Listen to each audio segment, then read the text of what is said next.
think that the kind of 4 or 5, we'll do 5 just because I don't know if one of them counts, dispositions of being are the existence as a prison, and I think that's the Gnostic one. I didn't ask to be born, and now I'm fucking stuck here. That's the attitude. That's the disposition right there. That's the beginning of Gnosticism. And then existence is a tragedy, and I think that's the beginning of Hermeticism. And so, whoops, I have to live, but I'm in this terrible fallen form, in this terrible fallen world, but I at least can spiritually elevate myself and grow out of the tragedy. That's the Hermetic disposition. And then there's life as a comedy.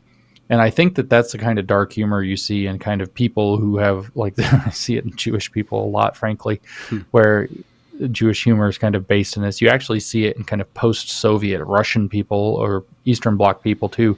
They have this very dark humor. And I mean, when I say life is a comedy, I mean comedy like in the classical form of a comedy where dark stuff's happening, but you're kind of making a certain kind of light of it. And then the fourth is that existence is a miracle.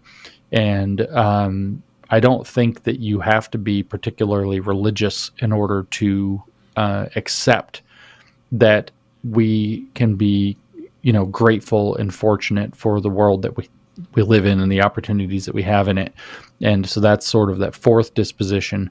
The fifth one, which I don't know what to do with, is actually the position of critical distance, which is what people accuse liberalism of promoting, is that, we can scientifically analyze the world. We can, kind of detach ourselves from it and just be interested in studying it or whatever. But I don't know if that's a true disposition. I think that that's more like Jonathan Rauch in Kindly Inquisitors says it's more like a habit or of thought or an ethic. I don't think it's a disposition toward the world.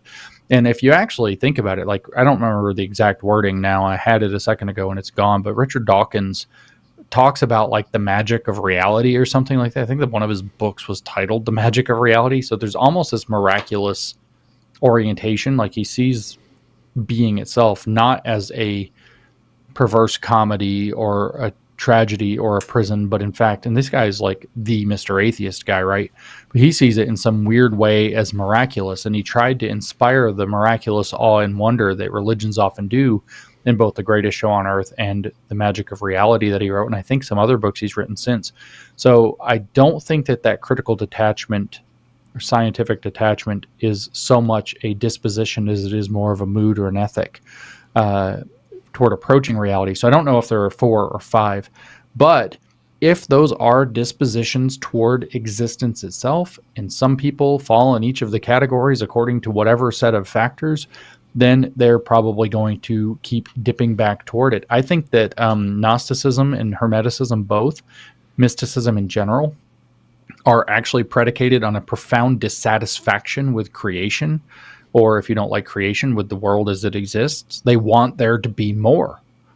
Like what's objectively there is not enough or boring or inadequate. So they want some extra spark or sparkle or magic or mystery. And what you end up with is, I personally have literally no problem with anybody wasting their time pursuing that, or maybe they're using their time and finding value in pursuing it. The problem is that none of it's verifiable and it's one hell of a drug. And so I say this, and I get made fun of for fucking everything on social media. I've been practicing one of these so-called esoteric internal martial arts for like 20 years. And so how on earth am I going to throw out mysticism when I practice literally an internal martial art that's rooted in Taoism, right? And I've been doing it. I'm wearing like a shirt with the fucking trigram on it right now on my hoodie. So like I'm into this, right? One of the things that happens with us under my teacher anyway, that's happened the whole time, is he's like, stop thinking there's fucking magic powers. He's like, you're not going to develop magic powers. You're not going to learn to like move people with your mind. There's no Jedi tricks. There's just training and getting good. There's just more training and getting more good and more subtle and deeper understanding. He says a lot of people think it looks like magic, but when you learn to put your hand out, like if I come in out and I try to punch you in the nose, you probably think there's one force coming at you. But if I learn how to put 2 forces in my arm when I punch you, something else happens and nobody's quite sure what happened. And guess where it happened? Internally, inside your body, by the connection of your mind and your body. It's not esoteric. It's literally just not externally visible. If you put a second direction of force into a movement. And he's like, stop making it esoteric and practice, and try to get a deep level of understanding of what you're actually doing. And then other people might think it's magic, but there's no magic here. And what he always warns us about is if you pursue the magical side of it, the mystical, by turning the circle, which is our key exercise, I'm cultivating my chi. What you're going to actually do is you're going to turn the circle sloppy. You're going to focus on the wrong things. You're not going to develop well, and you're never going to get anything that you think that you want, and you're never going to get anything real either. And so it becomes a distraction and a waste of your time to focus on more than what's there. The key should be to focus on the maximum amount of what is there, and whether you find wonder in that, or awe in that, or inspiration in that, or value in that, or whatever, doesn't matter. But if you start chasing a fantasy and start imbuing meaning in a fantasy, then what you're doing is by definition frivolous.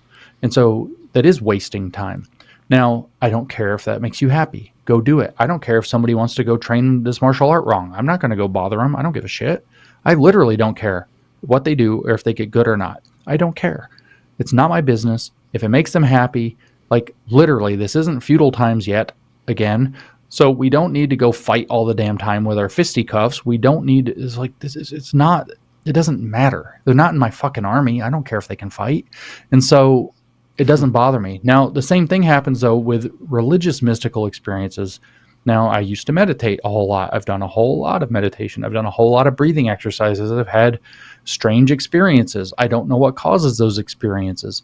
But for me to jump out and say, this is a spiritual truth that I discerned, that we're actually all one, when I could probably take some fucking ketamine and have the exact same experience, or take some ecstasy, and now you and I have this weird spiritual connection that we never had. Like, that's just chemical messing with my brain. Maybe the meditation causes you to enter into a state of relaxation with theta brainwaves, or maybe what you're doing with your breathing exercise is causing selective hyper and hypoxia, and so your brain's acting weird, or your body's acting weird. I don't know how to interpret the subjective experience to make a jump to a metaphysical ontological claim that I can then drag other people with me into. That I have no basis for whatsoever, no matter how much I enjoy holding my breath until I get high or whatever the exercise happens to be. So what I'm saying is mysticism, and a lot of people are not understanding what I'm saying, is mysticism cannot possibly be the basis for anything other than a possibly enjoyable personal experience. You can draw no conclusions about reality from it. The only conclusions you could possibly draw about reality from a mystical experience is when I do certain activities or exercises, certain psychosocial states might arise. And when you use the word heresy, sounds like what you're talking about is, yeah, you did a thread about that. Yeah, I did. I called it heresy, and like 3/4 of the religious but when people at heresy, what you're talking about, what against reality, then, not doctrine. Well, I said reality, but actually, what heresy referred to originally was picking your own path rather than following the ortho doctrine, the right doctrine. You were picking your own. That's literally what the New Age mystic people do. They're picking their own. Now, if you want to have mysticism dabbled into your Orthodox religion, that's fine, I guess. And you can say, well, it's still Orthodox. But the fact of the matter is that you are choosing which subjective experiences count and which ones don't. And what they indicate, that's also, it's not any different than the lived experience argument of the woke, except that it's not necessarily destructive and might be a lot more private.